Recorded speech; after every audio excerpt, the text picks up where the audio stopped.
याजसाठी केला होता अट्टहास, याजसाठी केला होता अट्टहास, शेवटचा दिस गोड व्हावा, आता निश्चिंतीने पावलो विसावा, कुंतल्या धावा तृष्णेचिया. कवतुक वाटे झालिया वेचाचे, कवतुक वाटे झालिया वेचाचे, नाव मंगळाचे तेने गुणे, आता निश्चिंतीने पावलो विसावा, कुंतल्या धावा तृष्णेचिया. तुका म्हणे मुक्ती, तुका म्हणे मुक्ती परनिली नोवरी, आता दिवस चारी खेळी मेळी, आता निश्चिंतीने पावलो विसावा, कुंतल्या धावा तृष्णेचिया.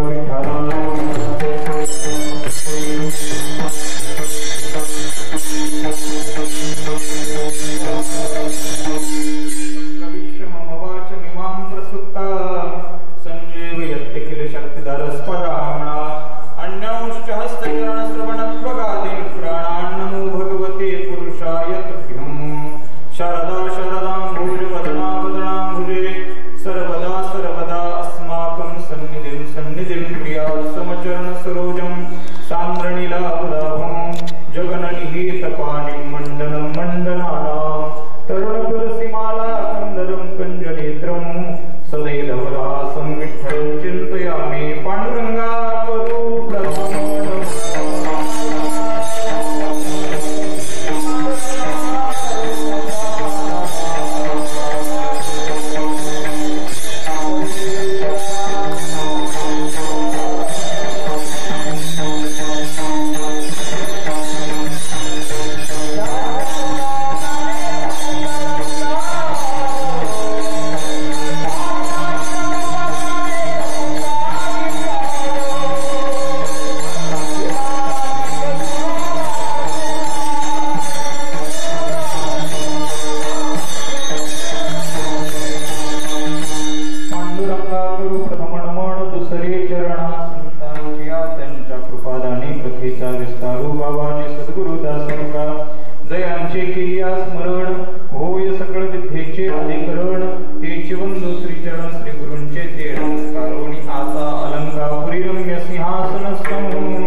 ज्या साधनानं झालं एक साधन करून साध्य अवस्थेपर्यंत जगद्गुरु तुकोबाराय पोहोचले.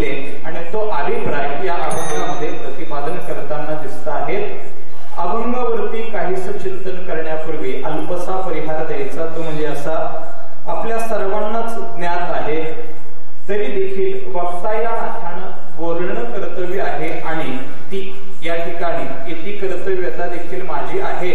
म्हणून आज ज्यांना जाऊन 6 महिने इहलोकाची यात्रा संपवून ज्यांचे आज 6 महिने पूर्ण झाले ते वैकुंठवासी हरिभक्त परायण गुरुवर्य पूजनीय महाराज आपल्या सर्वांना ज्ञात आहे.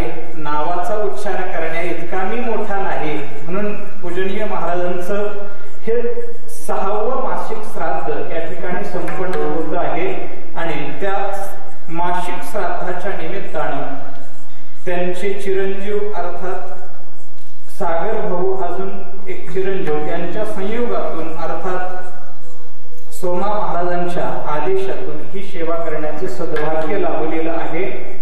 खऱ्या अर्थानं जर विचार केला तर या ठिकाणी 6वं मासिक श्राद्ध झालं. अंदरसूल नगरीच्या बाबतीत बोलायचं झालं तर अंदरसूलच्या दृष्टिकोनातून अनेक घटना या ठिकाणी या कोरोना महामारीच्या काळामध्ये घडल्या. आपण त्याचे प्रत्यक्ष साक्षीदार आहात.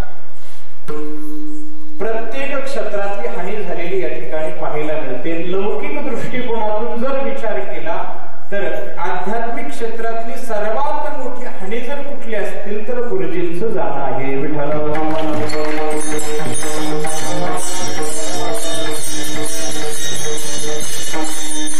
आध्यात्मिक क्षेत्राच्या दृष्टिकोनातून, पारमार्थिक क्षेत्राच्या दृष्टिकोनातून गुरुजींचं जाणं हे आपल्याला पाहायला मिळतं.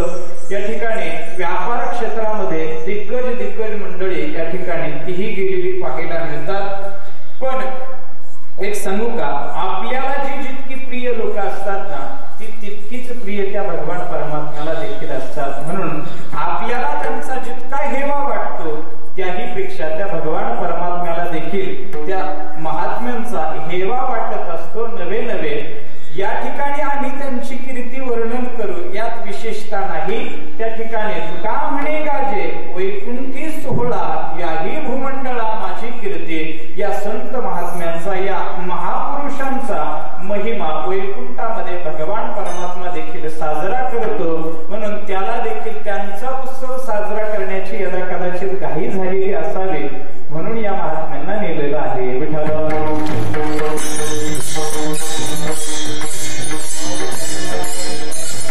बरोबर बघितलं तर गुरुजींचं जाणं देहाच्या दृष्टिकोनातून या ठिकाणी गुरुजींचं जाणं झालेलं पाहायला मिळतं. पण तत्वाच्या दृष्टिकोनातून जर विचार केला तर गुरुजी आजही आपल्यामध्येच आहे. कारण गुरुजींचं जे तत्वज्ञान होतं ते आपण सर्वांनी अनुभवलेलं आहे आणि प्रत्येकाच्या हृदयामध्ये एक विद्वत प्रचुर व्यक्ती जर कोण असेल तर गुरुजींचं नाव समोर येतं. म्हणून या फक्त अंदरसूल गावापुरतं गुरुजींचं कार्य मर्यादित नव्हतं. तर गुरुजींच्या बाबतीत बोलत असताना गुरुजी ज्या परंपरेपासून आली ती परंपरा देखील उत्कृष्ट परंपरा. नारायणगिरी महाराजांचा संपर्क गुरुजींच्या जीवनात होता. अहोरात्र संगतीत त्या महात्म्याची यांना लाभलेली होती आणि त्या अवस्थेला कृपा कटाक्ष निहाळिले आपुल्या पदी बैसविले ही अवस्था त्यांच्या ठिकाणी प्राप्त झालेली होती. आणि त्यांची माळ जर बघितली तर ती देखील एका उत्कृष्ट परंपरेने त्यांना प्राप्त झालेली. देगलूरकर परंपरेची माळ पूजनीय गुरुजींच्या जीवनामध्ये होती. म्हणजे तीही उत्कृष्ट परंपरा, हीही उत्कृष्ट परंपरा. आणि ज्या वेळेला मनुष्याला उत्कृष्ट परंपरा लाभते त्यावेळेला जीवन कधीच अधोगतीला जाणं शक्य नाही.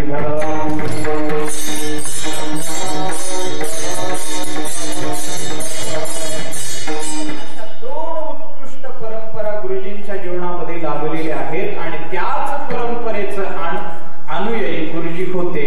आणि त्यांचे कीर्तन श्रवण करत असताना चांगल्याला मेळ लागत नव्हता. मी गुरुजींच्या मुखातून मला आठवतंय, रक्त श्वेत कृष्ण पीत प्रभा भिन्न चिन्मय अंजन सुगले डोळा या अभंगावरती गुरुजींचं कीर्तन आपल्या खाली सावता महाराज समितीच्या सप्ताहामध्ये ही सेवा या अभंगावरती गुरुजींच्या मुखातून ऐकली. आणि गुरुजींचं अतिशय म्हणजे सर्वसामान्यांच्या दृष्टिकोनातून जर विचार केला तर जसा श्रोता असेल जशी व्यक्ती भेटेल त्या पद्धतीचं गुरुजींचं वागणं होतं. नवे नवे तशा पद्धतीचं चिंतन करण्याची पद्धत देखील गुरुजींच्या ठिकाणी होती. ज्याप्रमाणे श्रोते जसे मिळतील तशा पद्धतीचं, अगदी एक गाऊ आम्ही विठोबाचे नाव हे आई आवडतो गुरुजींचा मी ऐकलेलं आहे आणि त्या पद्धतीनं नामाचं चिंतन अतिशय सर्वसामान्यांच्या गळी उतरेल अशा पद्धतीचं तेही चिंतन होतं. आणि गुरुजींच्या चिंतनाची खासियत जर काय असेल तर सर्व संतांचे ग्रंथ गुरुजींच्या चिंतनामध्ये पाहायला मिळत होते. नामदेवरायाचा गाथा असेल, तुकोबारायांचा गाथा असेल, नाथ महाराजाचा गाथा असेल, एकनाथ महाराजांचं भागवत असेल, ज्ञानेश्वरी, ह्या सर्व ग्रंथांचे पुरावे गुरुजींच्या जीवनामध्ये पाहायला मिळत होते. नवे नवे त्यांच्या चिंतन ऐकताना या सर्व ग्रंथातले प्रमाण व्यवस्थित पद्धतीने ऐकायला मिळायचे. नवे नवे मीही गुरुजींच्या समोर 5-7 कीर्तन करण्याचा योग माझ्याही जीवनामध्ये आला आणि ज्या वेळेला मी फेटा बांधून या ठिकाणी यायचो आणि गुरुजी टाळ घेऊन ज्या वेळेला मी बघायचो त्यावेळेला माझी पूर्ण चिंता दूर झालेली असायची. कारण गुरुजी विषय आला की प्रमाण अगदी तंतोतंत प्रमाण गुरुजींचं असायचं. म्हणून ही एक आज मी इथं उभं राहिल्यानंतर गुरुजी गेल्यानंतर मला वाटतं अंदरसूर मध्ये माझे हे पहिलंच कीर्तन आहे आणि ती एक शोकांतिका काही अंशी या ठिकाणी वाटते. गुरुजी ज्या ज्या वेळेला असेल मी वाक्य बोललं की गुरुजींचं प्रमाण असायचं.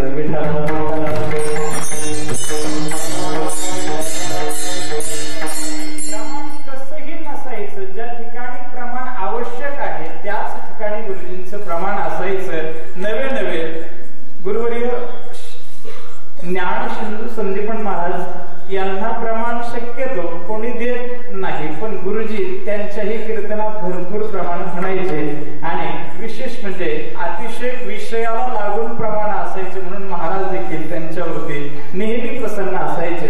म्हणजे ह्या गोष्टी मी माझ्या डोळ्याने ज्या ज्या पाहिल्या आहेत त्या काही अंशी या ठिकाणी आपल्या समोर मांडतोय. पण खऱ्या अर्थानं जर बोलायचंच झालं गुरुजींच्या बाबतीत तर माझ्यासारखा शब्दानं बोलणारा कोणी त्यांच्याविषयीचं यथार्थ वर्णन करू शकत नाही. नवे नवे त्यांच्या संबंधानं बोलणं म्हणजे एरवी कीर्तन करत असताना लोक आमच्या बाबतीत काही बोलतात की भाषा प्रभू, काय शब्द प्रचूर, अनेक आता विनोदाचार्य अनेक पदव्या लावतात लोक. परंतु गुरुजींच्या संबंधानं या संपूर्ण विश्वात जेवढ्या काही पदव्या असतील या पदव्या प्राप्त असलेला जरी एखादा व्यक्ती असेल तरी देखील संतांच्या संबंधानं महात्म्याच्या संबंधानं जर बोलायचं असेल तर तो त्याच्या शब्दानं यथार्थ वर्णन कधीही करू शकत नाही.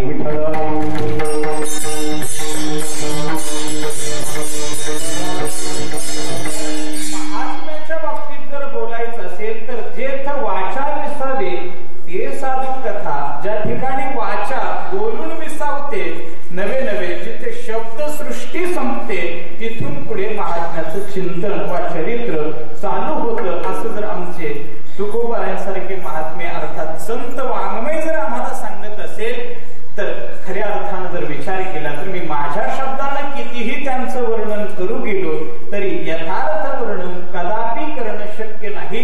त्यांच्या संबंधानं स्तुतीचं बोलणं मला शक्य नाही. म्हणून बोलण्यासाठी आधार घेतला तो संत वाङ्मयाचा. म्हणून या अंगाची नियुक्ती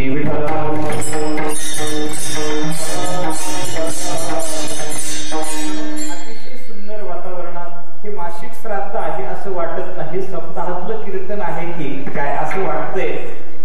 खऱ्या अर्थानं जर बघितलं तर मी या ठिकाणी उभं राहून कीर्तन करावं, तुम्ही टाळ घ्यावेत. पूजनीय गुरुवर्य श्री महाराज समोर बसलेले आहेत, बाबा आहेत, या सर्वांच्या समोर मी कीर्तन करावं, तुम्ही श्रवण करावं एवढा अधिकार माझा नक्कीच नाही. पण आपली ही अंतःकरणाची विशालता आहे. माझ्या बरोबर आदरणीय माझे गुरुवर्य, मी आळंदीत गेल्यानंतर एक माझा सांभाळ सुरुवातीच्या काळात पूजनीय महाराजांनी केलेला आहे. आदरणीय शास्त्री महाराज तेही माझ्यासोबत माझ्या कीर्तनात टाळ घेऊन उभे आहेत आणि मी त्यांच्या समोर कीर्तन करावं. म्हणजे ज्ञानोबाराच्या भाषेत बोलायचं झालं तर येथ जे जे मी बोले हे प्रभू तुमची चिष्टविले, यया कारणे अवधारिजे आपुले आपण देवा विठ्ठल.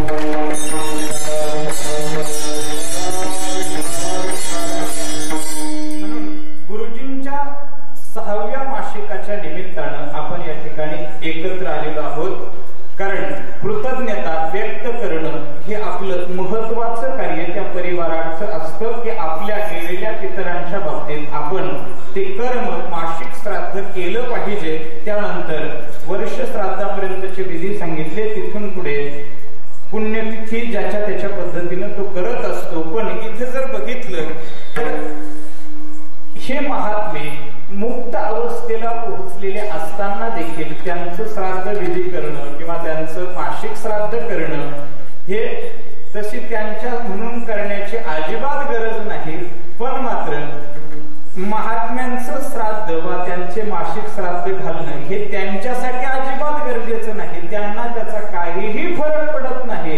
पण मात्र हे जर आपण नाही केलं तर आपल्या जीवनामध्ये फरक पडल्याशिवाय अजिबात राहत नाही. म्हणून ते आपण करावे लागतात.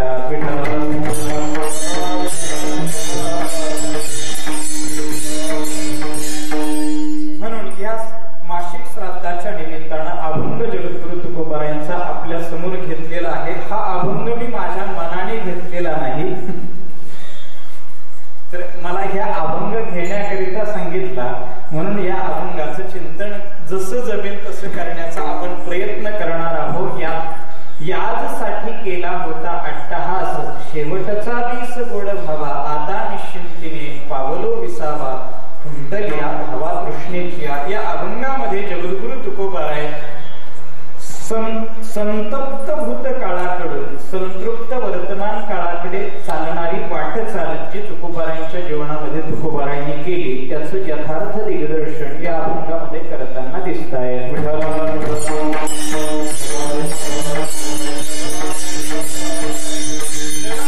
विचार केला तर 3 प्रकारची माणसं पाहायला मिळतात.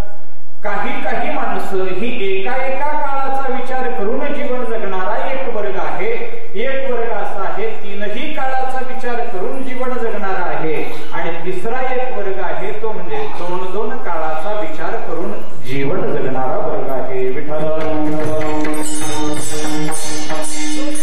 एका काळाचा विचार करून जो जीवन जगतो त्याचं जीवन कुठेही कृतार्थ या अवस्थेपर्यंत पोहोचलेलं पाहायला मिळत नाही. त्याच्या जीवनामध्ये कधीच कृतार्थता पाहायला मिळत नाही. एका काळाचा विचार करून जीवन जगणारा जो व्यक्ती आहे त्याच्या जीवनात उत्कर्ष कधीही पाहायला मिळत नाही. समजा काही माणसं फक्त आणि फक्त भूतकाळाचाच विचार करत बसतात. पण भूतकाळ एखाद्याचा चांगला असो किंवा वाईट असो आणि वर्तमानात जर त्याची आठवण केली तर वर्तमानामुळे मध्ये भूतकाळ हा नेहमी दुःख देणारा आहे. विठ्ठल म्हणतात अहो काय सांगावं, आमच्या घरी सोन्याचा धूर निघत होता पण आजचा जर विचार केला तर 2 वेळचं अन्न मिळत नाही. म्हणजे भूतकाळ चांगला होता, वर्तमानात आठवण केली जीवनामध्ये दुःख पाहायला मिळतं. काहींचा भूतकाळ वाईट असतो आणि वर्तमानात जरी चांगलं असेल तरी ती माणसं जर भूतकाळाचंच चिंतन करत बसली तरी देखील त्यांना वर्तमानामध्ये या चांगल्याचं सुख नसून त्या भूतकाळाचंच दुःख ते भोगत असतात. म्हणून अशाही माणसाच्या जीवनात कदापि यशस्वीता कृतार्थता त्याच्या जीवनाची इति कर्तव्यता तो साधू शकत नाही. फक्त भूतकाळाचा विचार करून जीवन जगणारा एक वर्ग. त्याच्या पुढचा एक वर्ग आहे तो भूतकाळाकडेही लक्ष देत नाही आणि वर्तमानाकडेही लक्ष देत नाही, अर्थात भविष्याकडेही लक्ष देत नाही. फक्त त्याच्या जीवनात जर पाहिलं तर वर्तमानामध्येच तो जगतो. त्याला शास्त्रानं नास्तिक म्हटलेलं आहे. यावत जीवम सुखम जीवे ऋणम कृत्वा कृतम पिबेत भस्मीभूतस्य देहस्य पुनरागमनं कृतः. त्याच्या जीवनात जर बघितलं तर यावत जीवम सुखम जीवे भोजन ते भक्ती आणि मरण ते मुक्ती पाखंड्याची. त्याच्या जीवनात भोजन करणं हीच त्याची भक्ती असते. आणि आपल्याला मरण आलं म्हणजे परत मोक्ष वेगळा काही असतो. देह पडणं हाच त्याच्या दृष्टिकोनातून हे मरण आणि हाच मोक्ष त्याच्या जीवनात पाहायला मिळतो. पण शास्त्राने जी व्याख्या केली ना यावर जीवन सुखम जीवे ऋणम कृत्वा घृतम पिबेत, म्हणजे जन्माला आलोय काहीतरी, जे काही आम्हाला आमच्या वडिलोपार्जित मिळालं आहे ते विकायचं, त्याच्यातून जो पैसा येईल तो खऱ्या अर्थानं काहीतरी शरीराला पुष्टी मिळेल अशा पद्धतीचं काहीतरी खायचं प्यायचं मौज मजा करायची. शरीराला पुष्टी मिळेल असं काहीतरी घृतम पिबेत म्हणजे तूप खरेदी करायचं आणि ते खायचं प्यायचं मौज मजा करायची अशी नास्तिकाची व्याख्या सांगितली. पण ही व्याख्या करत असतानाचा जो काळ होता हा थोडा जुना काळ होता. निदान तो नास्तिक जमीन विकून शरीराला तरी पुष्टी मिळेल असं काहीतरी खात होता. पण आजच्या नास्तिकाची जर व्याख्या करायची झाली तर तिथे यावत जीवम सुखम जीवे ऋणम कृत्वा घृतम पिबेत जो शब्द आहे हा घृतम पिबेत काढायचा सुराम पिबेत तिथे जर घातला तर आजच्या नास्तिकाची व्याख्या होते.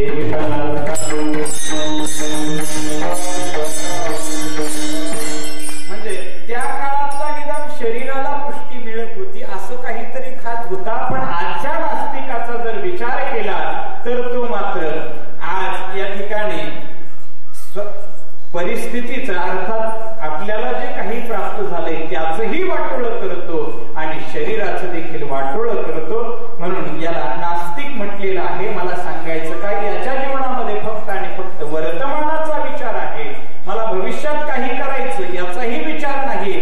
मला माझ्या पूर्वजांकडून काय मिळालं माझ्या भूतकाळाकडून मला काय मिळालं याचाही विचार त्याच्या जीवनामध्ये पाहायला मिळत नाही.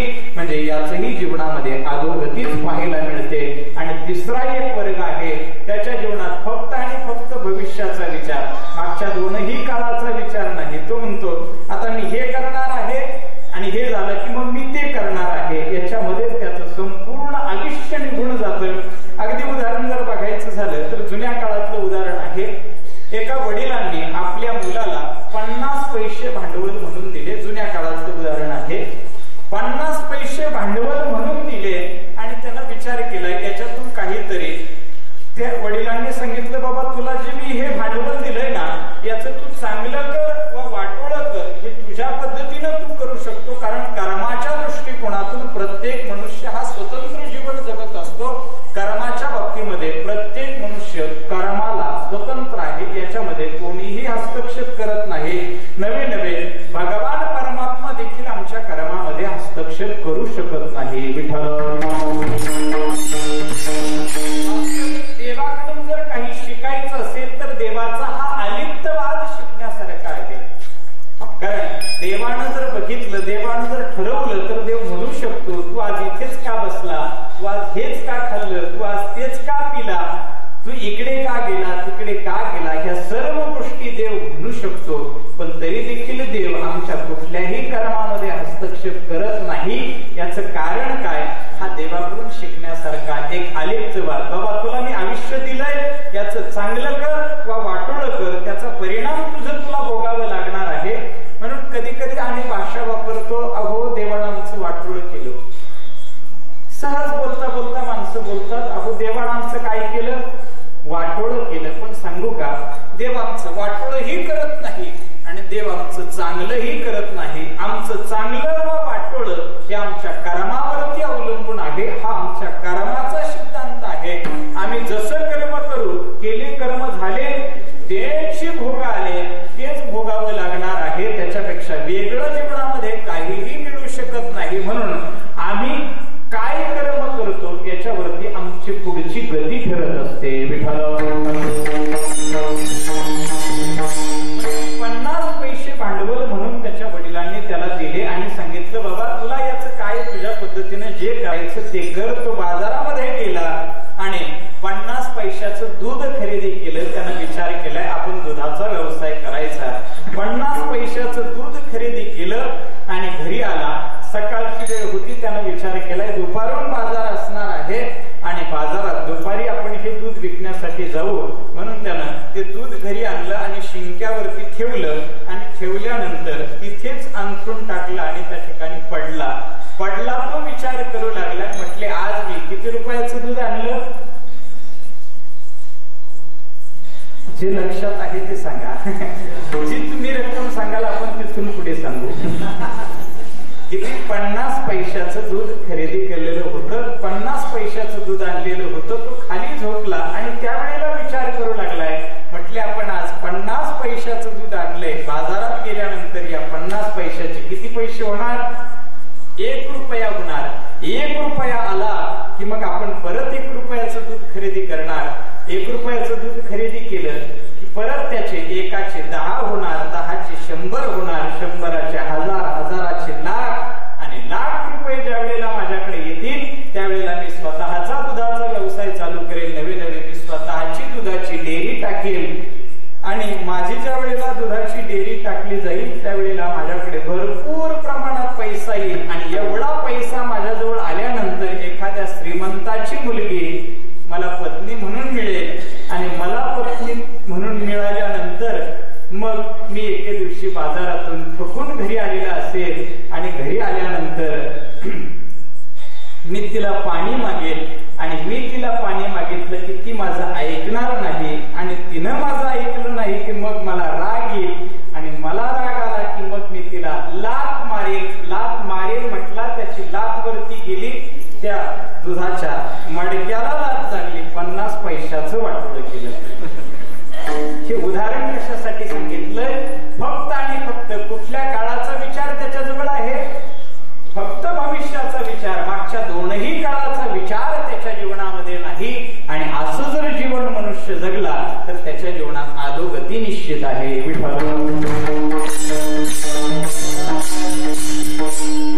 एका काळाचा विचार करून जी व्यक्ती जीवन जगते तिच्याही जीवनामध्ये अधोगती पाहायला मिळते. आणि याच्या पुढचा एक वर्ग आहे त्याच्या जीवनामध्ये 3ही काळाचा विचार असतो.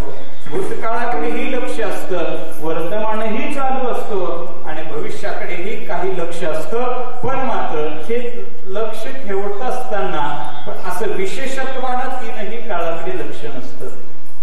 भूतकाळ आलाय, माझ्या पूर्वजाकडून मिळाले, मला ते मी माझ्या पद्धतीनं खर्च करेल. वर्तमान आनंदात म्हणजे फक्त स्वतःचं कुटुंब, स्वतःचं जे काही मर्यादा ठरलेली आहे त्या मर्यादेच्या वेगळं त्याच्या जीवनामध्ये काही नसतं. त्याचं जीवन लौकिक दृष्टिकोनातून जरी नाशाला न जाणारं असलं, लौकिक दृष्टिकोनातून जरी अधोगती त्याच्या जीवनात नसले तरी पारमार्थिक दृष्टिकोनातून त्याच्या जीवनात देखील अधोगतीच पाहायला मिळते.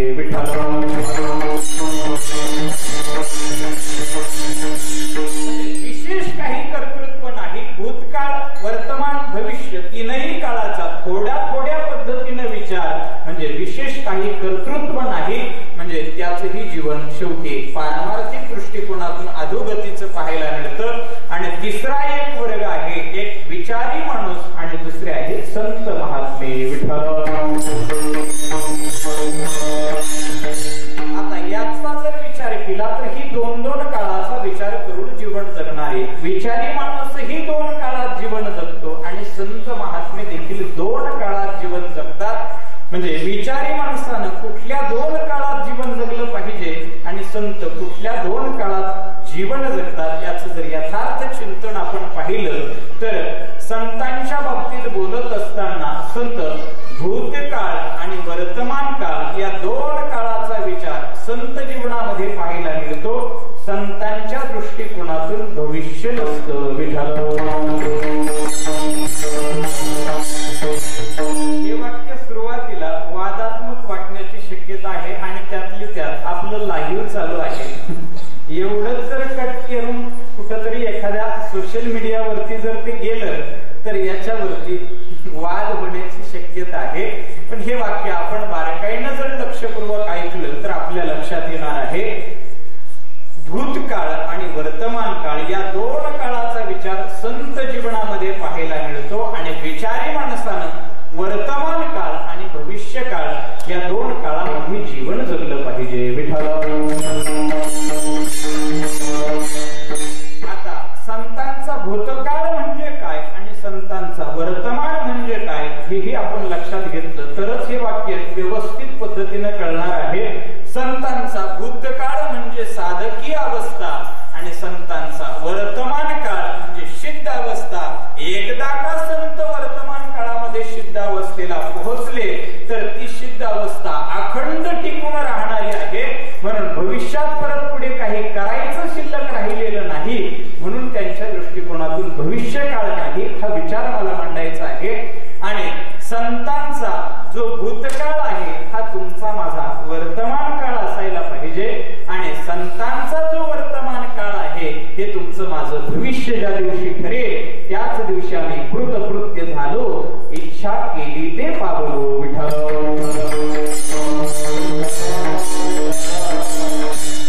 कारण संतांचा भूतकाळ म्हणजे साधकी अवस्था तो तुमचा माझा वर्तमान असायला पाहिजे. म्हणजे वर्तमान काळामध्ये आमच्या जीवनात अखंड साधना असली पाहिजे आणि वर्तमानात ज्या वेळेला आमच्या जीवनामध्ये साधना होईल त्यावेळेला आमचं भविष्य देखील काय आहे तर आमच्या भविष्यामध्ये आम्हाला साध्य प्राप्त होणार आहे.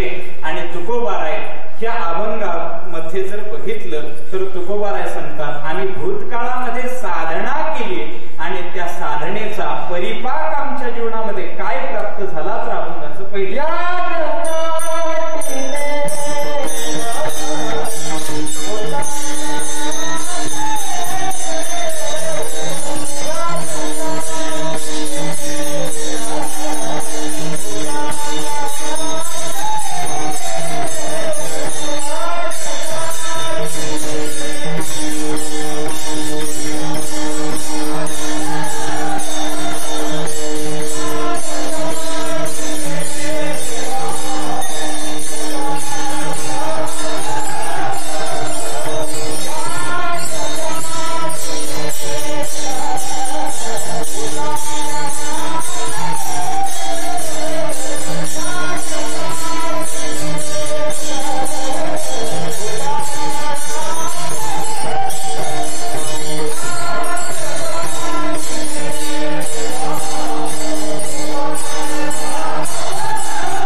शेवटी मरण शब्द देखील आम्हाला समजणं गरजेचं आहे. मरणाचे प्रकार सांगत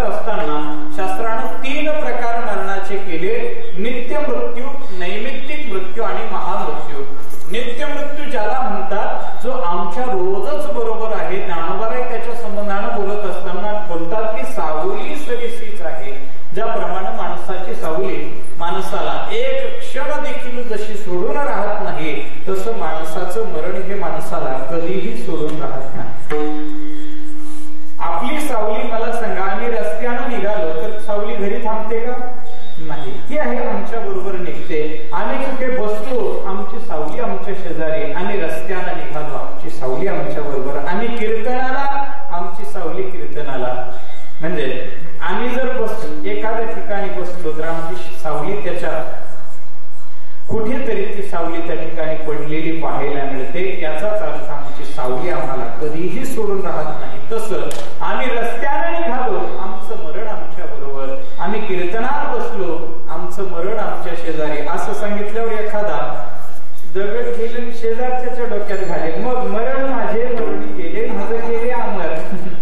असा त्याचा अर्थ नाही. प्रत्यक्ष ते दिसत नसलं तरी देखील तो मृत्यू आमच्या बरोबर आहे. नवे नवे मरणाच्या बाबतीत जर बोलायचं झालं तर कीर्तनात माणसाचं मरण माणसाच्या सोबत जरी असलं तरी प्रत्यक्ष मरण येणं शक्य नाही. का शक्य नाही?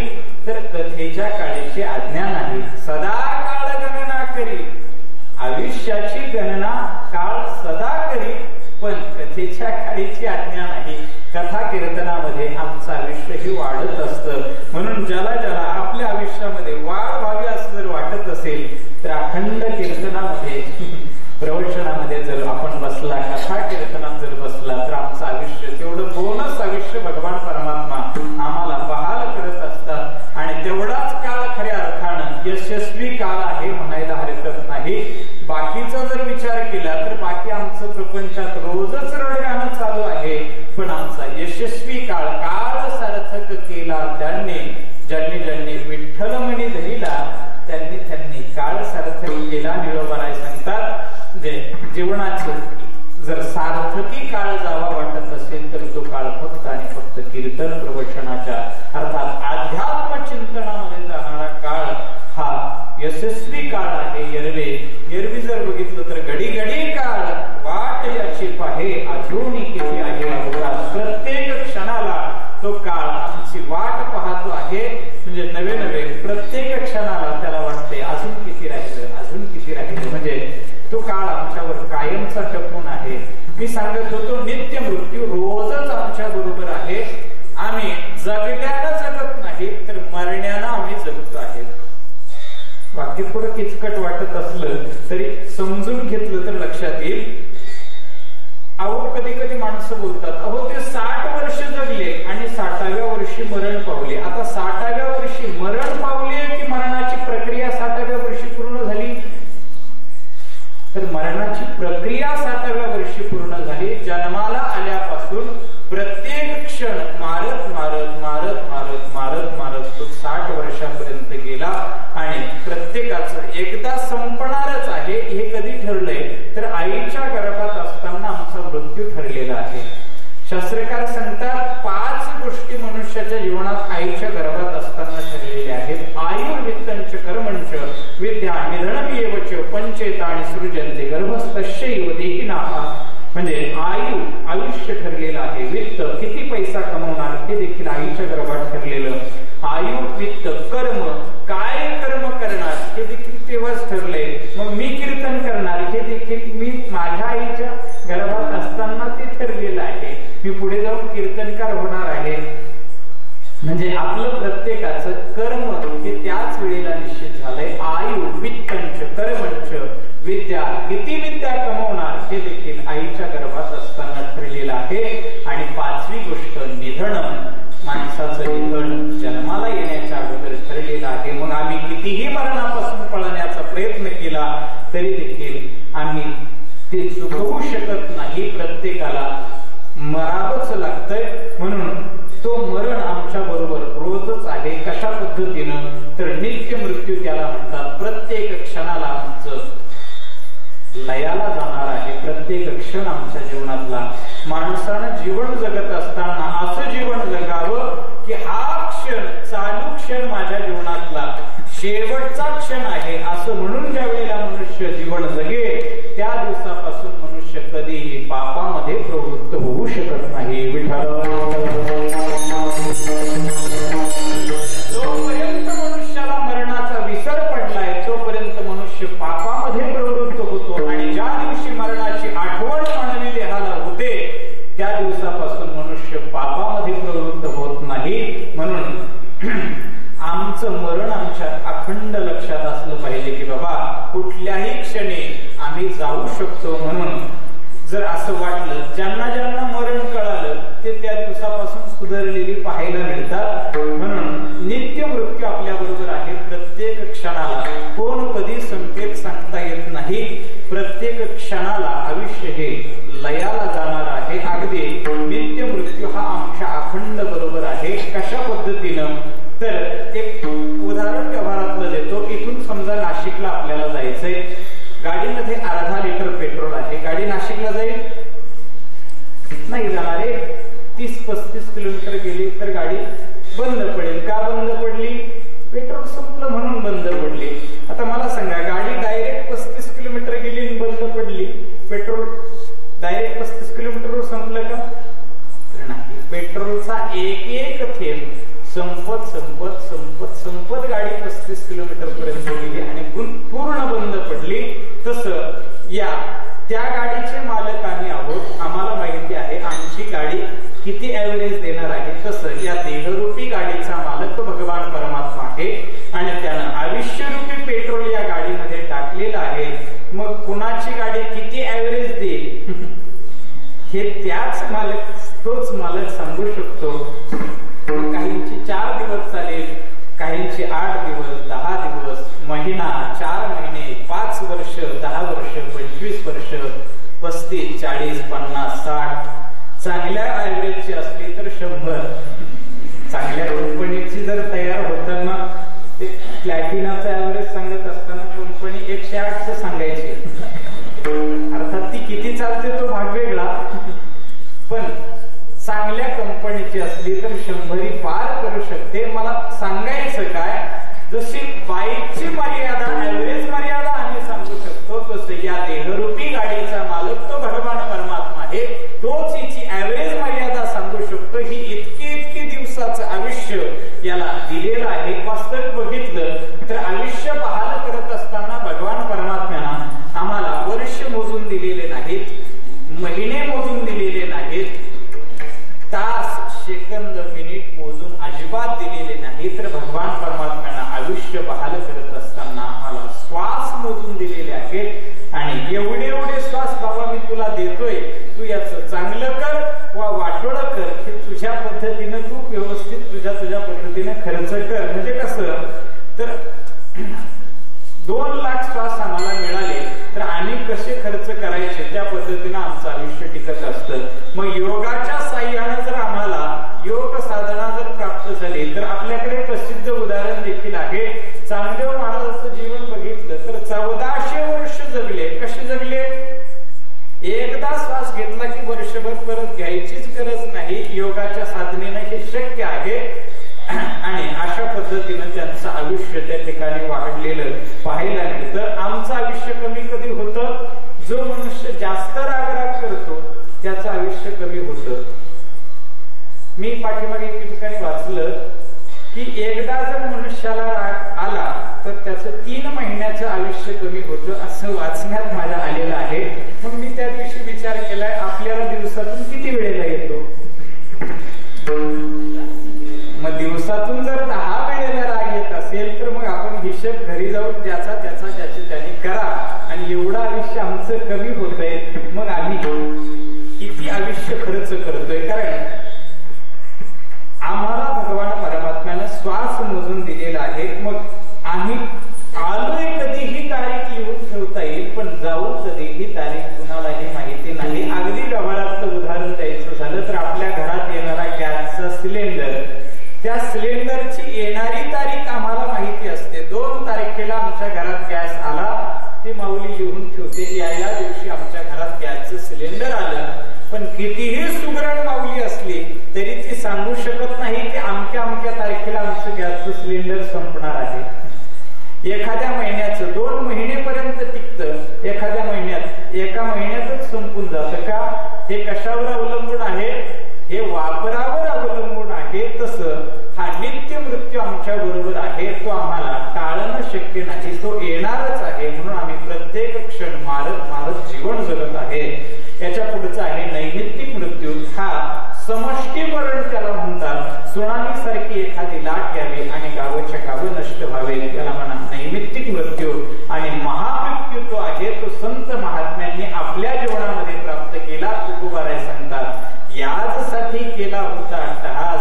कशासाठी? तर महामृत्यू प्राप्त करण्यासाठी मी माझ्या जीवनामध्ये अट्टहास केला आणि शेवटचा दिवस गोड व्हावा. हा शेवटचा दिवस गोड होण्यासाठी मी माझ्या जीवनामध्ये महामृत्यू प्राप्त करून घेतला. आता महामृत्यू प्राप्त करणं याचं नाव खऱ्या अर्थानं देह पडणं अजिबात नाही. विठ्ठल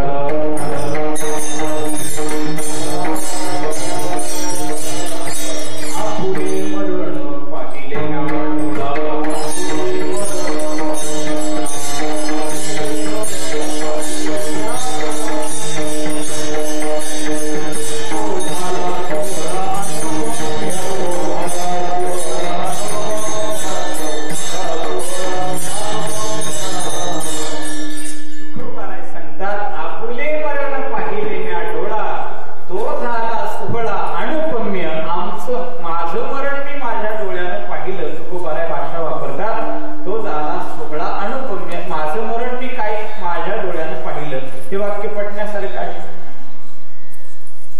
स्वतःचं मरण स्वतःच्या डोळ्यानं पाहता येतं का?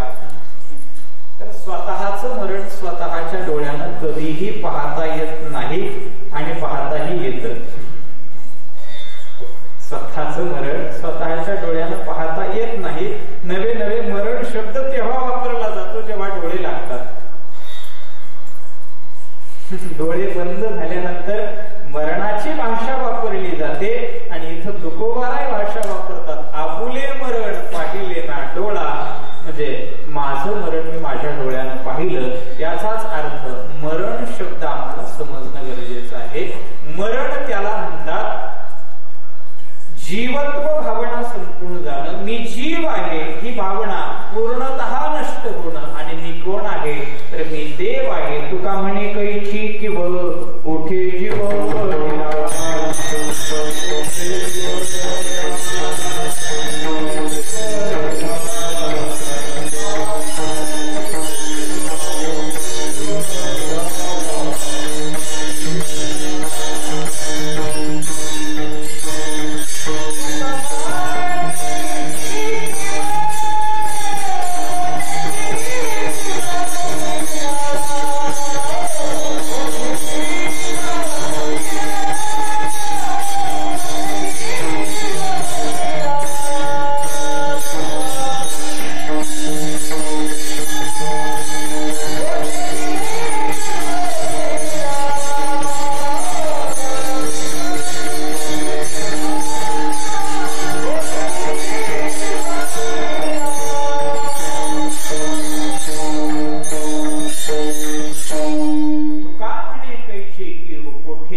प्रकारचे कार्य करते. का फेडीत पापताप पोखीत तिरीचे पादाप समुद्रा जाय आप गंगेचे जैसे. का फेडीत पापताप पोखीत तिरीचे पादाप हे अवांतर प्रयोजन आणि समुद्रा जाय आप गंगेचे जैसे हे परम प्रयोजन. दोन प्रकारचे कार्य गंगा करते. ती तुमच्या आमच्या पापाचं क्षालन करणं हे तिचं मुख्य कर्तव्य नाही, तर तिचं मुख्य कार्य काय, तिथून जन्माला आलोय तिथे जाऊन मिळणं हे तिचं.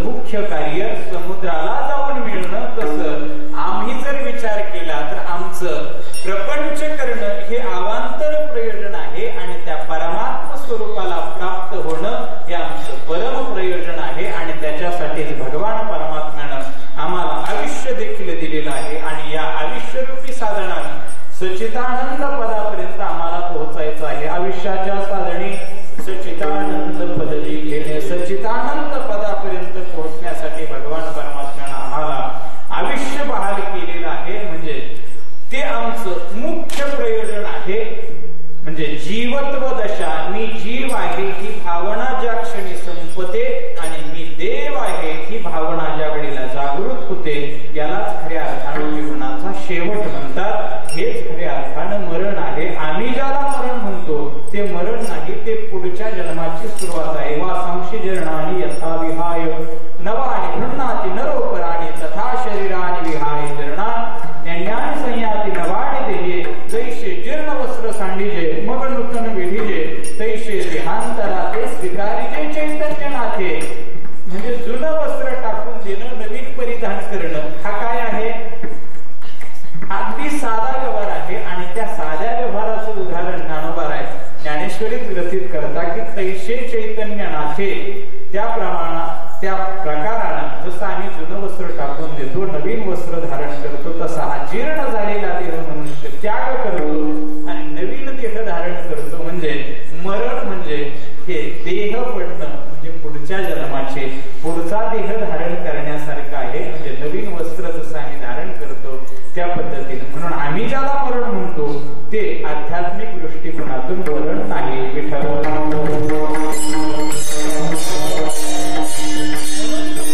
सांगतात असा शेवट मी माझ्या जीवनात व्हावा याच्यासाठी मी माझं ध्येय निश्चित केलं होतं. 3 प्रकारचे वर्ग पाहायला मिळतात. एक, ध्येय ठरवत नाही आणि त्याचं ध्येय पूर्णही होत नाही. म्हणजे ठरवलंच नाही म्हणजे पूर्तीचा विषय येत नाही. त्याच्या पुढचा एक वर्ग आहे, ध्येय ठरवतो पण ध्येय पूर्ततेपर्यंत जात नाही. आणि तिसरा एक वर्ग आहे, ध्येयही ठरवतो आणि ध्येय पूर्ततेपर्यंत देखील जातो. पहिला वर्ग आहे ध्येयही ठरवत नाही आणि त्याचं ध्येय पूर्णही होत नाही. गुरुवर्य संदीपन महाराज सांगत असतात, अर्थात त्यांनी मामासाहेबांचं ऐकलंय असं ते सांगत असतात. म्हणजे मामासाहेबांच्या मुखातला दृष्टांत आहे, मी आपल्या समोर सांगतो. एकदा मनमाड सारखं रेल्वे स्टेशन आणि मनमाड सारख्या रेल्वे स्टेशन वरती 2 भगव्या वस्त्रातले, अर्थात वस्त्राच्या दृष्टिकोनातून साधू, वस्त्राच्या दृष्टिकोनातून ते साधू होते. आणि ते साधू त्या ठिकाणी भरपूर गांजा वगैरे पिलेले आणि असे बेधुंद अवस्थेत त्या ठिकाणी बसलेले. आणि एका गाडीमध्ये त्यांनी प्रवेश केला आणि त्यांच्या दोघांमध्ये चर्चा सुरू झाली. अहो म्हटले, महात्मन आपको कहा जाना है, असं एकानं दुसऱ्याला विचारलं. बोले मुझे मुंबई जाना है. यानं त्याला विचारलं, म्हटले आपको कहा जाना है. उसने बोला की मुझे नागपूर जाना है. माझ्यासारखा तिसरा त्या ठिकाणी बसलेला होता, त्यानं विचार केलाय गाडी तर मुंबईच्या दिशेनं चालली चालली. या नागपूरला जाणाऱ्या माणसाला आपण सांगितलं पाहिजे की बाबा तुम्ही चुकून या गाडीत बसलेले आहात, पुढच्या स्टेशनला तुम्ही उतरून घ्या, असं त्याला सांगावं. म्हणून त्यांनी सांगितलं, म्हटले बाबाजी ये गाडी नागपूर नाही जाते, गाडी मुंबई जा रही है, असं सांगितल्यानंतर त्यांनी सांगितलं, म्हटले अच्छा अच्छा अच्छा ठीक आहे मुंबई जा रही है असं म्हटल्यानंतर म्हटले ठीक आहे, आम्हाला मुंबई काय आणि नागपूर काय, कुठेही जाऊन आम्हाला भिकत जर मागायचं आहे तर आम्हाला नागपूरला गेलं काय मुंबईला गेलं काय सारखंच होणार आहे. तसं हे त्यांचं जीवनातलं नाही, आमच्याही जीवनात आम्ही ध्येय ठरवत नाही. मग आम्हाला अंदरसूरला जायचं काय आणि येवल्याच्या बाजारात फिरायचं काय, काहीही फरक नाही. म्हणजे हे लौकिक दृष्टिकोनातून न घेता आम्ही जर विचार केला तर आम्ही ध्येय ठरवत नाही. म्हणून आमचं ध्येय पूर्णतेकडे जाण्याचा देखील विषय नाही. हा एक वर्ग आहे आणि याच्या पुढचा एक वर्ग आहे, ध्येय निश्चित करतो पण ते ध्येय प्रपंचातलं असतं.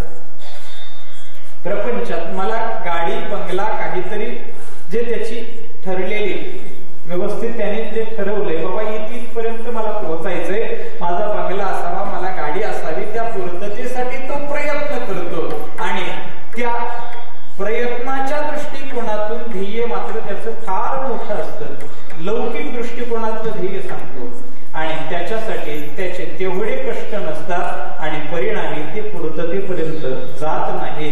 कुठेतरी अर्ध्यामध्ये याचं जीवन संपून जातं, देहाच्या दृष्टिकोनातलं जीवन संपून जातं आणि ते त्याचं ते कार्य शिल्लक राहतं. मग जन्म घेणे लागे वासनेच्या संगे, त्या वासना ती शिल्लक राहते आणि मग परत जन्म घ्यावा लागतो. हा एक वर्ग ध्येय ठरवतो, ध्येय पूर्ण होत नाही.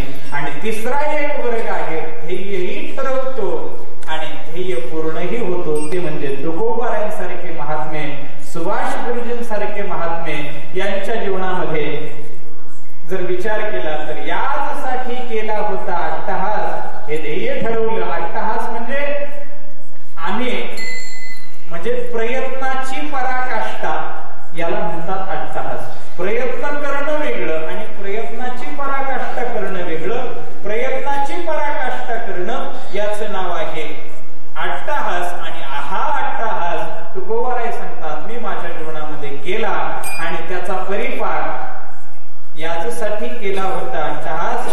शेवटचा दिस गोड झाला, अर्थात माझा शेवटचा दिवस गोड व्हावा याच्यासाठी मी प्रयत्न केले आणि आता शेवट तो झाला माझा बहु गोड झाला. आता माझ्या जीवनामध्ये शेवट माझा गोड झाला आणि आता हा शेवट गोड झाला. आता माझ्या जीवनात काही करायचं शिल्लक राहिलं का तर काहीही करायचं शिल्लक राहील. निश्चिंतता ही अवस्था मला प्राप्त झाली. अभंगाचं दुसरं चरण.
प्रत्येक मानवी जीवनामध्ये पाहायला मिळतात. कर्तव्य म्हणजे काय?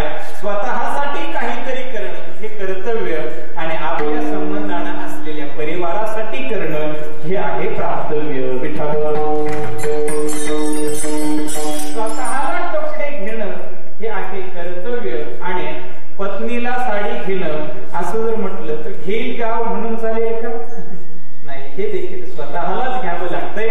म्हणजे मानवी देहाला आल्यानंतर या दोन प्रकारच्या बेड्या प्रत्येक जीवाला असतात. तसं तुकोबाराय सांगतात, माझ्या जीवनात कर्तव्यही शिल्लक राहिलं नाही, म्हणजे स्वतःसाठीही काहीही शिल्लक राहिलं नाही, आणि आता काही प्राप्तव्य देखील शिल्लक राहिलं नाही. म्हणजे पहिला काम नाही कर्तव्यता शिल्लक नाही, आणि दुसरा काम नाही प्राप्तव्यता शिल्लक नाही. विठ्ठल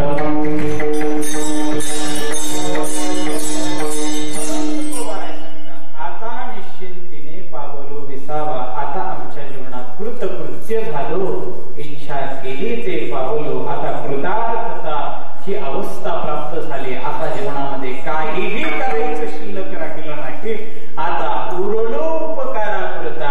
जीवनातला शेवट झाला, म्हणजे मी देह ही भावना संपूर्ण गेली, आणि राहिलेलं आयुष्य काय तर जगाच्या कल्याण, संतांच्या विभूती. म्हणजे खऱ्या अर्थानं जर विचार केला तर फक्त जगावरती उपकार व्हावे, हे राहिलेलं आयुष्य जगावरती उपकार करण्यासाठी खर्च करायचंय. त्याच्यासाठी फक्त हे आयुष्य, बाकी काहीही करायचं शिल्लक राहिलंय असं. आणि एक सांगू का, ज्या दिवशी करायचं शिल्लक राहत नाही त्या दिवशी खऱ्या अर्थानं जीवनाची इति कर्तव्यता कळाली असं म्हणायला हरकत नाही. कारण आम्हाला जर विचारलं, अहो जीवनामध्ये काय चाललं, असं जर सहज आणि कुणालाही भेटलो की काय म्हणतो, काय चाललं, मग त्याचं जे काही चाललेलं असतं तो 1.5 तास सांगतो. ज्याचं काही चाललेलं आहे तो ते 1.5 तास सांगतो. आता हे करायचं राहिलं, हे झालं की मग ते बाकी आहे, आणि ते झाल्यावर मग ते करणार आहे. आता काय काय करणार आहे हे माझ्यापेक्षा आपण त्यात चांगलेच जाणते आहात. काय काय करायचं शिल्लक राहिलं, आणि ज्या दिवशी काहीच करायचं शिल्लक राहिलं नाही असा ज्या वेळेला उद्गार आतून ज्या वेळेला बाहेर निघेल त्या दिवशी मग काहीही कर्तव्यता शिल्लक नाही. मग खऱ्या अर्थानं शेवट तो भला, जीवनाचा शेवट भागल्यांचा तू विसावा. खऱ्या अर्थानं तुकोबाराय सांगतात, आता निश्चिंतीने पावलो विसावा. मी माझ्या जीवनामध्ये विसावा प्राप्त केला. मग विसावा प्राप्त होतो कधी तर विसावा प्राप्त करून देणार या जगामध्ये एकच ठिकाण आहे, ते म्हणजे भगवान परमात्म्याच्या स्वरूपाशी एकरूपत्व साधणं ही खऱ्या अर्थानं जीवाची विश्रांतीचं स्थान आहे. नवे नवे तुकोबाराय बोलतात, भागलेल्या जीवाला विसावा प्राप्त करावा वाटत असेल तर भागल्यांचा तू विसावा करीन नावा निंबदोण. खऱ्या अर्थानं भागल्यांना विसावा प्राप्त करून देण्याचं ठिकाण भगवान परमात्मा पंढरीनाथ हेच स्थान आम्हाला जीवनामध्ये विसावा प्राप्त करून देणार आहे. एरवी तुम्ही आपण ज्याला विसावा म्हणतो तो विसावा नाही. आणि विसावा कशाला म्हणतोय? आता काही माणसं म्हणतात, अहो आम्ही विसाव्याला बसलो, म्हणजे बसणं म्हणजे विसावा आहे का? आता जवळजवळ मला वाटतं 15 मिनिटं शिल्लक राहिली. 1.25 तासापासून आम्ही उभे आहोत, तुम्ही 1.5 तासापासून बसलेले आहात. असं कसं काय? तर तुम्ही जवळजवळ 15 मिनिटं लेट आलात, म्हणून तुमचा 1.5 तास बोललाय. जाऊ द्या, 1.5 तास का होईना, पण तुम्ही बसलेले आहात. तुम्हाला वाटतंय आता याचं कधीतरी एकदाच उरकलं की आम्ही थोडासा उभं राहू आणि आमच्या जीवनात विसावा प्राप्त होईल का? तर कधीही मांडीवर, कधीही मांडीवर, आणि दोन्ही वर करून झाल्या की दोन्ही वरती करतो सोबत. म्हणजे याचा अर्थ बसून विसावा नाही. म्हणजे विसावा कशात? उभं राहण्यात. मग आमची बरीचशी मंडळी उभी आहेत, आम्हालाही वाटतंय की आता संपलं की एकदाच खाली बसू आणि काय मिळेल? विसावा मिळेल. मग बसण्यात विसावा आहे का? नाही. मग आता बसण्यातही विसावा नाही, उभं राहण्यातही विसावा नाही. तुम्ही म्हणत उरक तुझं आणि झोपलो की मग आम्हाला विसावा मिळेल, चालेल का? नाही. झोपण्यात जर विसावा असेल तर जी माणसं 6 महिने झोपलेली आहेत त्यांना जाऊन विचारा, बाबा विसावा आहे? नाही, तो सांगतो एकूण दुखतंय, त्या बाजूने दुखतंय, तिसरं पडली का तर झोपून देखील विसावा नाही, उभं राहण्यात विसावा नाही, बसण्यात विसावा नाही, झोपण्यात विसावा नाही, मग विसावा आहे कशात?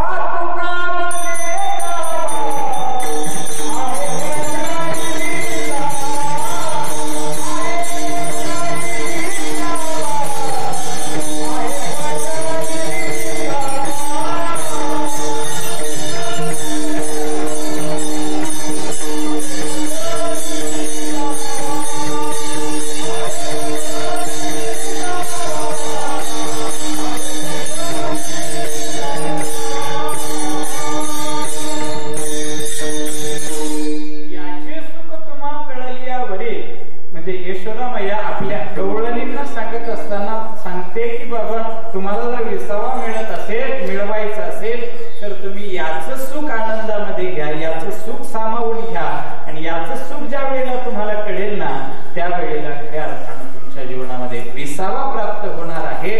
म्हणजे सरळ सरळ विचार केला तर परमात्म स्वरूपता प्राप्त होणं यालाच खऱ्या अर्थानं विसावा म्हणतात. आणि तुकोबाराय सांगतात आता निश्चिंतीने बाबलो विसावा, आणि विसावा प्राप्त झाला कशानं? खुंटली आधावा, माझ्या जीवनातली तृष्णा संपली आणि माझ्या जीवनातली आता कुठल्याही प्रकारची धाव शिल्लक राहिली नाही. तर तृष्णा वेगळी आणि इच्छा वेगळी. मनुष्याच्या जीवनात इच्छा असणं साहजिक आहे, इच्छा असली पाहिजे, पण मनुष्याच्या जीवनात तृष्णा नसायला पाहिजे. आता तृष्णा म्हणजे काय आणि इच्छा म्हणजे काय? आता भूक लागल्यानंतर जेवण करणं इच्छा की तृष्णा? इच्छा आहे. भूक लागल्यानंतर जेवण करणं इच्छा आहे. तहान लागल्यानंतर पाणी पिणं इच्छा आहे. पण जेवणही केलेलं आहे, पाणीही पिलेलं आहे आणि जेवण करून पाणी पिऊन झाल्यानंतर मग म्हणतो काढा तंबाखू, ही काय आहे? ही तृष्णा आहे. आणि ही तृष्णा जोपर्यंत संपत नाही तोपर्यंत, कारण एक सांगू का, मनुष्याला इच्छा त्रास देत नाही, मनुष्याला इच्छा त्रास देत नाही तर त्रास तिचा होतो, तिला म्हणतात तृष्णा. आणि तृष्णा ही माणसाला त्रास देत असते. असं म्हणतात की जेवणापेक्षा तंबाखू खाणाऱ्या माणसाला जेवण नसलं तरी चालेल पण ती पाहिजे असं म्हणतात, कारण हा प्रत्यक्ष अनुभव नाही. आणि हा जवळजवळ कीर्तनकारांना नसावा.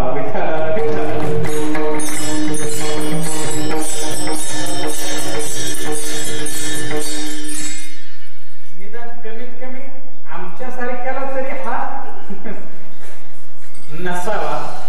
म्हणजे मला सांगायचं काय, तृष्णा माणसाला त्रास देणारी आहे. आणि तुकोबाराय सांगतात खुंटली आधावा तृष्णेची, तृष्णा आमच्या जीवनातली कायमची नष्ट झाली आणि विसावा जीवनामध्ये प्राप्त झाला. आणि हे कशाच्या योगानं प्राप्त झालं तर तुकोबाराय पुढे सांगतात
वाटे झाल्या वेचाचे नाव मंगळाचे तेने रोणे. तिसऱ्या चरणामध्ये तुकोबाराय सांगतात मी जो अट्टहास केला ना त्या अट्टहासाचं मला कौतुक वाटतंय आणि जी माझ्या जीवनामध्ये जे ध्येय मला प्राप्त झालंय त्याचं मला कौतुक वाटतंय. कौतुक वाटे झाल्या वेचाचे मी जे आयुष्य वेचलं ना त्या आयुष्याचं मला कौतुक वाटतंय. आणि कशाच्या योगाने मला हे प्राप्त झालं तर नाव मंगळाचे तेने त्या मंगल परमात्म्याच्या नामाच्या योगाने मला हे प्राप्त झालं. एक सांगू का आमच्या जीवनामध्ये मुखाला नाम येणं एवढं सहजासहजी सोपं नाही.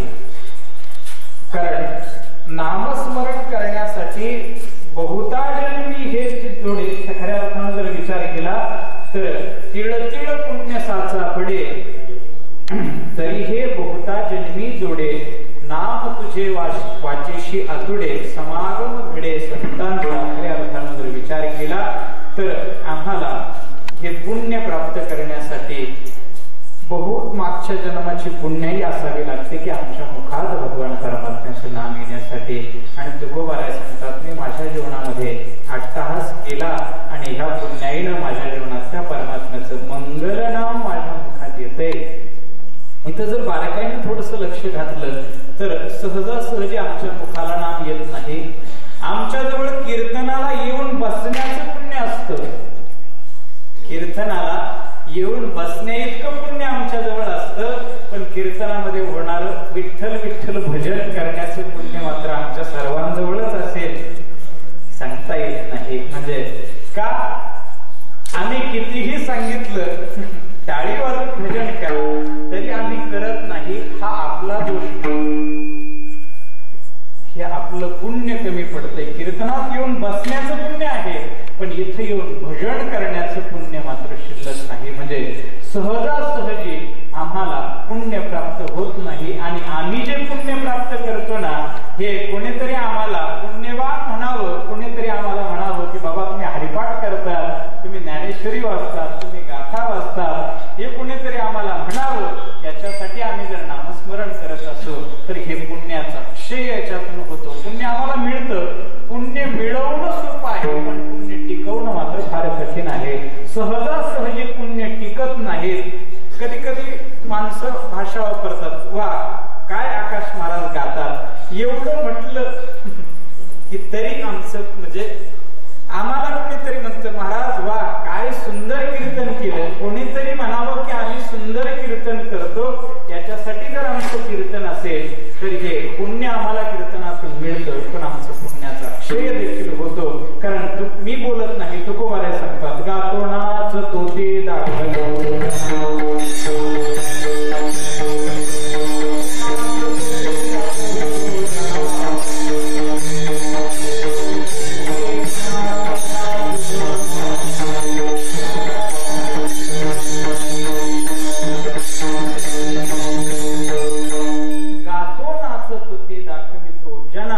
प्रेम नारायणा तुझ नाही. म्हणजे सरळ सरळ विचार केला तर आम्ही जगाला दाखवण्यासाठी जर गात असेल, जगाला दाखवण्यासाठी नाचत असेल, जगाला दाखवण्यासाठी फेटा बांधून कीर्तन करत असो तर आमचं हे प्रेम नारायणा तुझ नाही. हे नारायणाच्या प्रेमासाठी नाही.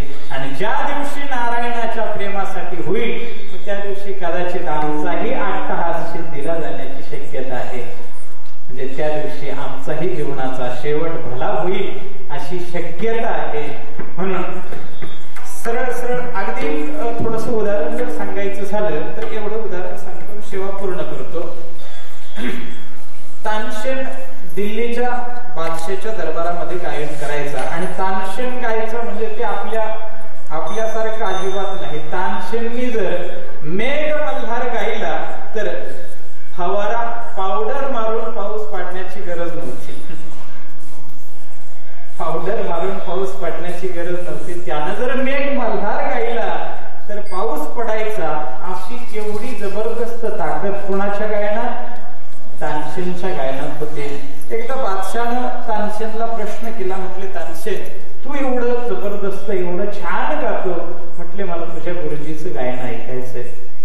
तानसेन स्पष्ट वक्ता होता. त्यानं सांगितलं माझे गुरुजी हे फक्त आणि फक्त कृष्ण परमात्म्याच्या समोर गातात, राजाच्या समोर ते गात नाहीत.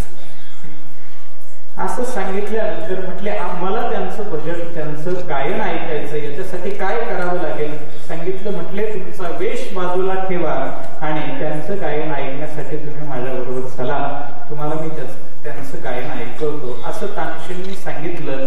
तानसेनचे गुरु हरिदास प्रभू म्हणजे शास्त्रीय संगीतातल्या जेवढ्या काही श्रीकृष्ण परमात्म्यावरती जेवढ्या काही चीज आहेत, मला त्यात जास्त काही कळत नाही, पण जेवढ्या काही चीज आहेत ह्या सर्वच्या सर्व चीजा हरिदास प्रभूंनी लिहिलेल्या आहेत. आणि हे हरिदास प्रभू तानसेनचे गुरु आणि बादशाहने सांगितलं मला त्यांचं गायन ऐकायचं. गायन ऐकण्यासाठी दिल्लीवरून बादशाह आणि तानसेन वृंदावनाला आले आणि वृंदावनला आल्यानंतर श्रीकृष्ण परमात्म्याच्या समोर हरिदास प्रभूंचं गायन चालू होतं आणि ते गायन चालू असताना त्या ठिकाणी बादशाह ते गायन ऐकण्यासाठी बसला आणि ऐकता ऐकता बादशाहला समाधी लागली. बादशाहला ज्या वेळेला समाधी लागली, हरिदास प्रभूंचं गाणं संपलं, बादशाहची समाधी उत्थान झाली आणि हरिदास प्रभूंचं दर्शन घेऊन तानसेन आणि बादशाह निघाले. दिल्लीला जात जाताना बादशाहनं तानसेननं प्रश्न केला की तानसेन तू एवढं छान गातोय, तुझे वडील एवढे छान गात, अर्थात तुझे गुरुजी एवढे छान गातायत, पण तुझ्या गुरुजीचं गायन ऐकलं त्यावेळेला मला समाधी लागली आणि तुझं गायन ऐकताना मला समाधी का लागत नाही असा ज्या वेळेला बादशाहनं प्रश्न केला त्यावेळेला तानसेनच्या मुखातलं वाक्य आहे, माझे गुरुजी जे गातात ते देवासाठी गातात आणि मी तुमच्यासाठी गातो म्हणून तुम्हाला समाधी लागत नाही. म्हणजे सरळ सरळ विचार केला तर आता तुम्ही एवढ्या टाळ्या वाजवल्या की माझं फुगणार मी, कारण माझं वाक्य चांगलं झालंय असं मला वाटतं आणि हे ज्या वेळेला मला वाटलं त्यावेळेला माझं जेवढं काही आहे तेवढंही संपुष्टात येतं. म्हणजे आम्ही जे गायतो, आम्ही जे कथा कीर्तन करतो, आम्ही नामस्मरण करतो, पण काय जगानं आम्हाला चांगलं म्हणावं याच्यासाठी करतो, परिणामी आमचा पुण्यक्षय होतो. आणि देवासाठी ज्या वेळेला करतात, तुकोबाराय सांगतात मी देवासाठी केलं, नाव मंगळाचे तिने गुणे, त्या मंगल परमात्म्याचं नामस्मरण मी केलं आणि माझ्या जीवनामध्ये आता काहीही करायचं शिल्लक राहिलं नाही. तुका म्हणे मुक्ती परणी नोवरी, आता दिवस चारी खेळी मेळी, माझं मुक्ती सोबत लग्न झालं. तुकोबाराय सांगतात. तुम्ही इथं प्रश्न निर्माण कराल काहीच करायचं शिल्लक राहिलं नाही हे पाठीमागे सांगितलं, शेवटी लग्न केलं. आणि बऱ्याच वेळेला असंच घडतं, बऱ्याच वेळेला असंच घडतं. आता आम्हाला करायचंच नाही आणि मग केलेलं पाहायला मिळतं. जाऊ द्या, माझा तो विषय नाही. आता मुक्ती बरोबर तुकोबारायांनी लग्न केलं हे एक व्यवस्थित समजून घेतलं पाहिजे. मुक्ती ही स्त्री नसून मुक्ती ही अवस्था आहे आणि तिच्यासोबत पुरुषालाही लग्न करता येतं आणि स्त्रीला देखील लग्न करता येतं. कोणासोबत? मुक्ती या अवस्थेबरोबर. आणि मुक्ती या अवस्थेबरोबर एकदा का लग्न झालं तर मग दुसरा वेगळा प्रपंच करण्याचा शिल्लक राहत नाही. तुका म्हणे मुक्ती परणी नोवरी, आता दिवस चारी खेळी मिळी. खऱ्या अर्थाने राहिलेलं जीवन आता खेळीमेळी. आता खेळीमेळी शब्दाचा हे अर्थ लक्षात येण्यासारखं आहे. खेळीमेळी म्हणजे काय तर वैष्णवांचा मेळ घालायचा आणि परमार्थाचा भक्तीचा खेळ खेळायचा. हे कधी जमतं? मुक्तीला वरल्यानंतर हे जमतं. तुका म्हणे मुक्ती परणी नवरी, आता दिवस चारी खेळीमेळी. ज्ञानेश्वर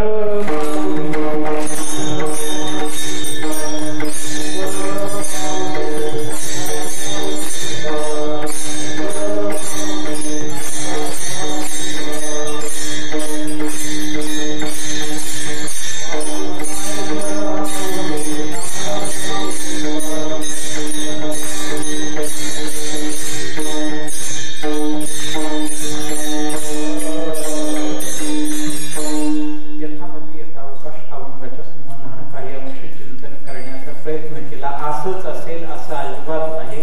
वाकडे की नीट देव जाणे म्हणून यासाठी केला होता हास. शेवटचा दिस गोड भावा, आता निश्चिंतीने पावलो विसावा. कुंडली धावा तृष्णेची या. तसं जर बघितलं तर या अभंगावर एरवी 10व्या वर्ष श्राद्धात कीर्तन करून अजिबात बी नाही. एखादा जर पिऊन पिऊन जर गेलेला असेल आणि आम्ही म्हणायचो यासाठी केला होता अट्टहास, तर मग काही मजा नाही. पण हा अभंग या ठिकाणी समर्पकही वाटला आणि मला सुचवला गेला. सोमनाथ महाराजांनी सांगितलं की या अभंगावर कीर्तन करा. म्हटलं करा तर करा, चला काही अंशी जसं जमेल तसं करण्याचा प्रयत्न करू. म्हणून त्या अनुषंगाने सेवा करण्याचं सद्भाग्य लावलं आणि ज्यांच्या संबंधानं हा अभंग घेतला त्यांचं जीवन जर बघितलं तर या अभंगाशी अतिशय जुळत्या मिळत्या पद्धतीचं आपल्याला पाहायला मिळतंय. कारण वेदांताची बैठक अतिशय छान पद्धतीची बैठक गुरुजींच्या जीवनामध्ये होती आणि जी माणसं वेदांत जगाला सांगतात ती स्वतःही देखील काही अंशी तरी जगल्याशिवाय राहत नाही. पण आम्ही यदा कदाचित आज सांगतोय अशी अवस्था प्राप्त व्हावी याच्यासाठी सांगतोय. आणि गुरुजींच्या जीवनाचा विचार केला तर त्या अवस्थेवरती म्हणजे सिद्ध अवस्था जी तुकोबाराने अभंगात सांगितली या अवस्थेवरती त्यांचं जीवन पोहोचलेलं होतं. आणि आता मरण कसं यावं, कधी यावं, देहाचं मरण आम्ही जे म्हणतो याचा जर विचार केला तर आयुष्य संपले आहे तरी औषधी काहीची नव्हे. मग आपण म्हणतो की बाबा त्यांना दवाखान्यात नेलं, त्यांचे एवढे उपचार केले तरी देखील असं व्हायला नको होतं, तरी होतं. हे आमच्या अज्ञानातल्या ह्या समजुती आहे असं म्हणायला देखील हरकत नाही. जिथं देहाचं आयुष्य संपलं देहाला तिथं जावं लागतंय आणि त्या न्यायानं त्यांचा देहानं जरी त्यांचं जाणं झालेलं असलं तरी देखील आजही वाङ्मयीन दृष्टिकोनातून जर विचार केला तर गुरुजींचं या ठिकाणी अखंड वास्तव्य आहे. नवे नवे त्या परंपरेला अनुसरून त्यांची पुढची पिढी ही तशा पद्धतीनं वर्तन करते आहे. म्हणून अतिशय छान वातावरणात त्यांचा 6वा महिना या ठिकाणी संपन्न झाला. जाणं जरी लौकिक दृष्टिकोनातून दुःखावह वाटत असलं तरी ते दुःखावह नसून त्यांचं जाणं हे सुखावह मानायला हरकत नाही. कारण आमच्या दृष्टिकोनातून ते देहाने जोपर्यंत होते तोपर्यंत त्यांचं जीवन परिच्छिन्न होतं. देहाने जोपर्यंत मनुष्य असतो तोपर्यंत त्याचं जीवन मोजकं असतं, परिच्छिन्न असतं. आणि ज्या वेळेला देह जातो त्यावेळेला कीर्तीच्या रूपानं संपूर्ण विश्वामध्ये तुका म्हणे गाजे, मी सुरुवातीला सांगितलं वैकुंठी सोहळा किंवा तुका म्हणे एका मरणेची सरे उत्तमची उरे कीर्ती मागे, अशा पद्धतीनं गुरुजींची कीर्ती ही जोपर्यंत चंद्र सूर्य आहे तोपर्यंत गुरुजींची कीर्ती असं नाही, जोपर्यंत गुरुजींची कीर्ती तोपर्यंत चंद्र सूर्य आहे असं म्हणायला हरकत नाही. म्हणून गुरुजींच्या चरणी सेवा समर्पित करतो आणि आपण तुकोबारांचं 1 मिनिट भजन करू. सर्वांनी वरती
प्रक्षेपण चालू आहे. त्यांनाही धन्यवाद. आपल्या सर्वांच्या चरणी विनम्र भावानं दंडवत करतो आणि माझ्या शब्दांना विराम देतो. विठ्ठल जय जय.